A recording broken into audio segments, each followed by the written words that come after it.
जयपुर शहर में आपका परिवार रह रहा है 2005 से। बहुत कोचिंग है जयपुर में। सीकर आगमन कैसे हुआ? उस समय भी ऑपरेशन थिएटर में जाने से पहले वो कंपाउंडर को यही कह रहे थे कि ये जो मेरा बेटा है ना, ये भी एक दिन बहुत बड़ा डॉक्टर बनेगा। ये सब भी बताते हैं कि जब कोई ठिकानती अपने पास आएगा जी। तो अपन को उससे कैसे बात करनी चाहिए। भाई अब तो मैं डॉक्टर बन गया और फटाफट से ब्याह करा दिया, आप बड़ा जरूर। हाँ, मूवी देखने में बहुत जोर आता है। नमस्कार, नीट अचीवर्स की श्रृंखला में फिर आपका स्वागत है और आज हमारे साथ हैं मुकेश चौधरी। मुकेश मूलतः जयपुर जिले की फुलेरा तहसील के महेशवास के रहने वाले हैं और लंबे समय से परिवार जयपुर में सेटल्ड है। मुकेश ने हाल ही में नीट 2021 में 680/720 680 मार्क्स हासिल करके ऑल इंडिया लेवल पर ओबीसी कैटेगरी में 199 रैंक और ओवरऑल 850 रैंक हासिल की है। बहुत ही अच्छा मेडिकल कॉलेज में मुकेश का एडमिशन सुनिश्चित हो चुका है। तो मुकेश, आपको बहुत बहुत बधाइयाँ। Thank you sir. कक्षा 12वीं के साथ मुकेश आपने सफलता हासिल की। आजकल रिपीटर शब्द का भी लोग इस्तेमाल करते हैं। 12वीं के साथ सफलता हासिल करना और रिपीटर में सफलता हासिल करना, दोनों में क्या बेसिक फ़र्क आप नोट करते हैं? 12th के साथ आप फ्री माइंडेड होते हो, आप पहली बार एग्ज़ाम दे रहे होते हो तो आपके पास काफ़ी अच्छा समय होता है और आपका जो दिमाग होता है वो तंदुरुस्त होता है, आप उसके ऊपर अच्छे से काम कर पाते हो। मैं ये मानता हूँ कि अगर आप 11वीं के साथ ऐसे नीट जैसे प्रतियोगी परीक्षाओं की तैयारी करते हैं तो आप काफ़ी अच्छा कर सकते हैं। ऐसा नहीं है कि रिपीटर अच्छा नहीं करते। मीन्स दोनों चांसेज हैं, 12वीं के साथ सक्सेस अच्छी मिलने की संभावनाएं ज़्यादा है, लेकिन अगर आपने 11वीं 12वीं में ये मौका नहीं हासिल कर पाए तो रिपीटर बन के भी अच्छी तैयारी करके अच्छी रैंक तक आप पहुंच सकते हैं। नेक्स्ट क्वेश्चन मुकेश मेरा आपसे, जयपुर शहर में आपका परिवार रह रहा है 2005 से। बहुत कोचिंग है जयपुर में। सीकर आगमन कैसे हुआ? सर, बात होती है एक विश्वास की, एक भरोसे की। क्योंकि मेरी दीदी यहाँ पर पहले पढ़ रही थी सीकर के अंदर और उन्हें गांव में सरकारी स्कूल से पढ़ने के बावजूद भी यहाँ पर आने का काफ़ी फ़ायदा हुआ। आज वो भी मेडिकल कॉलेज में जाने वाली हैं। और इसी के साथ मेरे चाचा जी यहाँ पर काम करते थे, गणेश चाचा जी, उन्होंने भी मुझे काफ़ी प्रोत्साहित किया कि अगर तू जीवन में कुछ बनना ही चाहता है तो भरोसेमंद कोचिंग में जाना बहुत ज़रूरी होता है, क्योंकि गाइडेंस बहुत मायने रखती है कुछ करने के लिए। इसीलिए मैंने सीकर का रुख किया। मीन्स जयपुर शहर में मेरे हिसाब से 8-10 कोचिंगों के ऑप्शन तो होते ही होते हैं। Yes sir. कौन सी जगह पे रहते हैं जयपुर शहर में आप?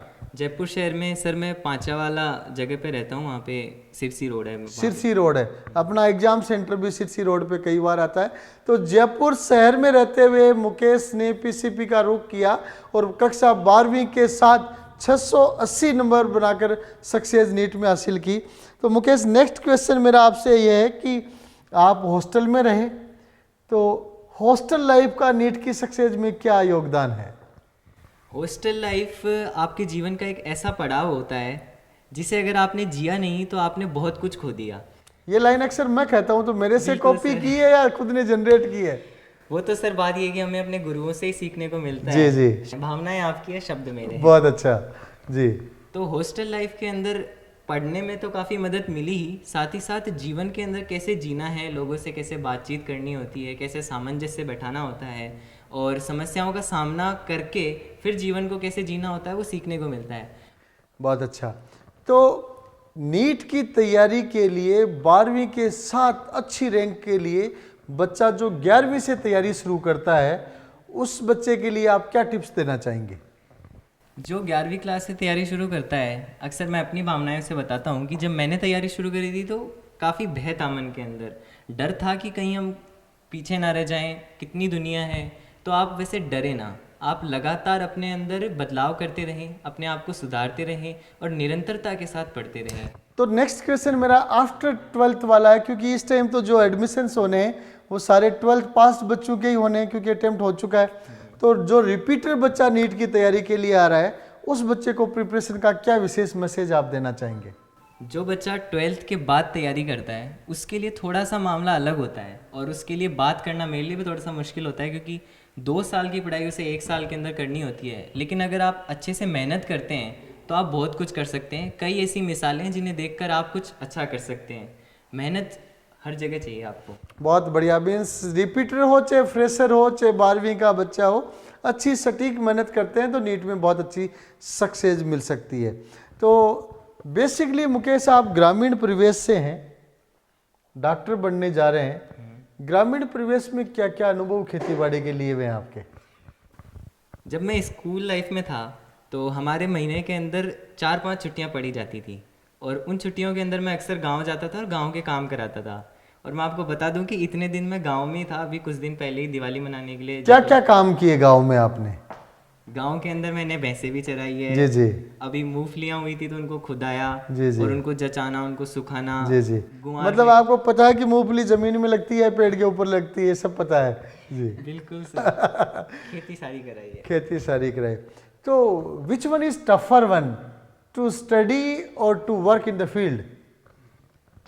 खेती करना आसान लगता है मुझे। जी, पढ़ना टफ लगता है। अक्सर हर बच्चे को जब मेंटल एक्सरसाइज की जाती है तो अक्सर लगता है, हम भी जब हमारी तैयारी करते थे तो हमें लगता था कि गांव में खेती करना आसान है और पढ़ाई करना मुश्किल है, क्योंकि ब्रेन एक्सरसाइज बहुत ज़्यादा होती थी। तो फिर मुकेश अपन नेक्स्ट क्वेश्चन की तरफ चलते हैं।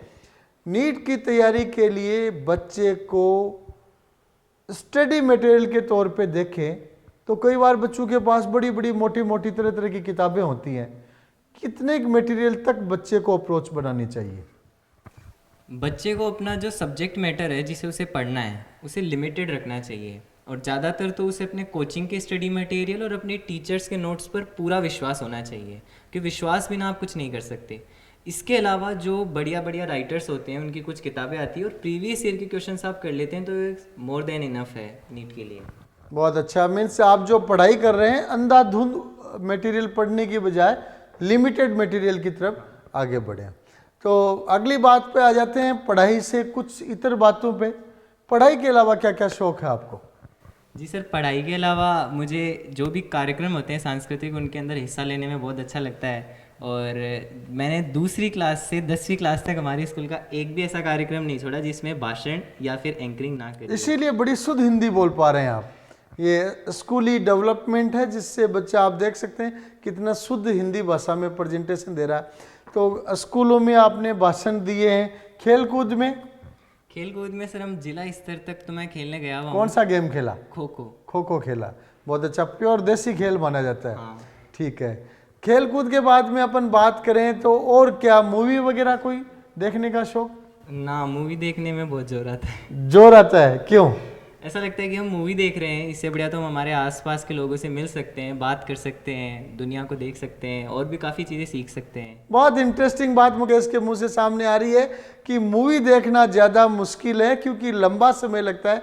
इतना समय अपन परिवारजनों को, रिश्तेदारों को दें, उनसे बतलाएं तो बहुत कुछ सीखा जा सकता है। Very interesting. ऐसी बात एक बार किसी इंडस्ट्रियलिस्ट कोई विमान में यात्रा कर रहे थे, पास में फिल्मी सितारे बैठे थे, तो उन्होंने आपस में कहा कि मुझे जानते हो? तो उन्होंने कहा नहीं। बोले फिल्म में देखते हो? बोले नहीं, फिल्मों के लिए 3 घंटे का समय चाहिए होता है और वो मेरे पास नहीं है।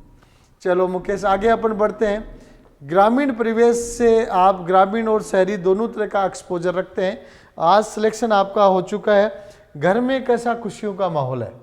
घर के अंदर ऐसा खुशी का माहौल है जिसकी ना तो कल्पना कर सकते हैं और ना शब्दों में बयां कर सकते हैं, क्योंकि माँ बाप के लिए अपने बेटे की सफलता ही जिंदगी भर की पूंजी होती है।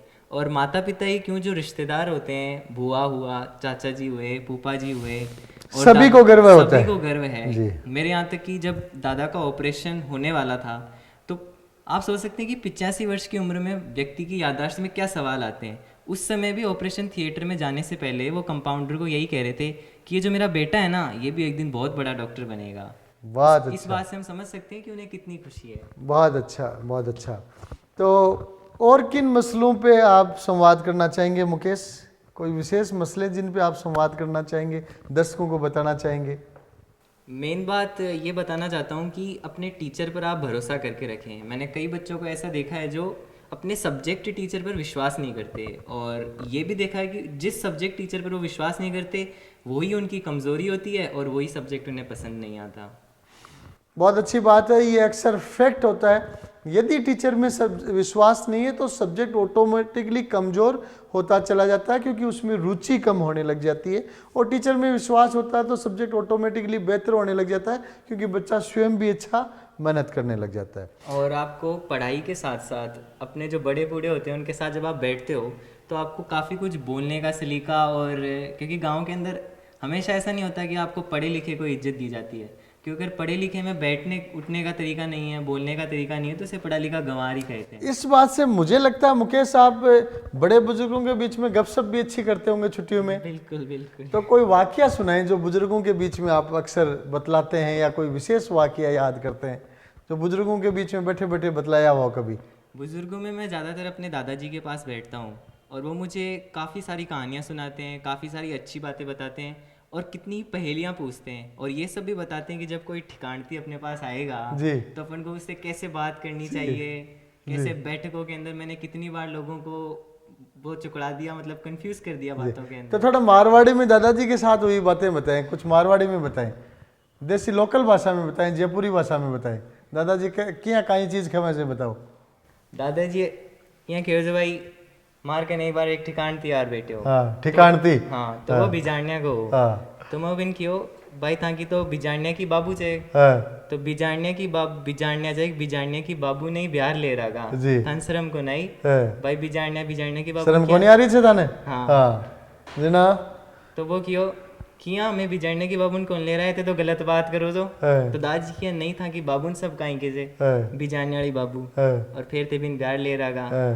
तो यहाँ भाई वो समझा नहीं बात को कि वो किसी और गोद की थी, लेकिन अब आगे बिजारनिया की हो गई, तो जी, तू जी। समझना इस बात को। जी जी जी, मतलब पहेली हो गई है अपने आप में।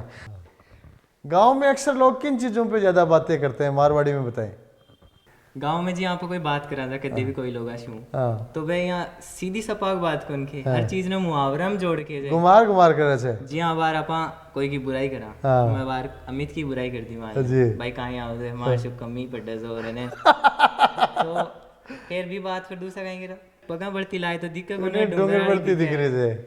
और कदे आप कोई मम्मी पापा कहें जी हाँ बार में डॉक्टरिंग सिलेक्शन हो गो कदे कदे खेत दे दें यहाँ भाई अब तो मैं डॉक्टर बन गो और फटाफट से ब्याह करा दियो, आप बड़ा जरूर रिश्तेदार। तो क्या कहते ओहो राबड़ी के मानी दाता को। तो ब्याह साहब की भी जल्दी ठिकानती आवा लगा के। और सर हमारे मतलब यही है इलाकों की मायने ब्याह शादी की बात तो फिक्स ही रहे। फिक्स ही रहे तो थारी भी सगाई उगाई फिक्स होगी जगह ना करा मना कर दिया आल बाकी छे। तो ये थे मुकेश चौधरी जिन्होंने नीट 2021 में 680 मार्क्स 680 मार्क्स का शानदार स्कोर हासिल करके मेडिकल कॉलेज में जाने वाले हैं। जयपुरी भाषा में, देसी भाषा में भी आपने संवाद किया और कक्षा 12वीं के साथ आपने सफलता हासिल की। पूरे मुकेश के गांव को, परिवार को और पूरे समोता परिवार को फिर से बहुत बहुत बधाइयाँ और शुभकामनाएं। धन्यवाद सर।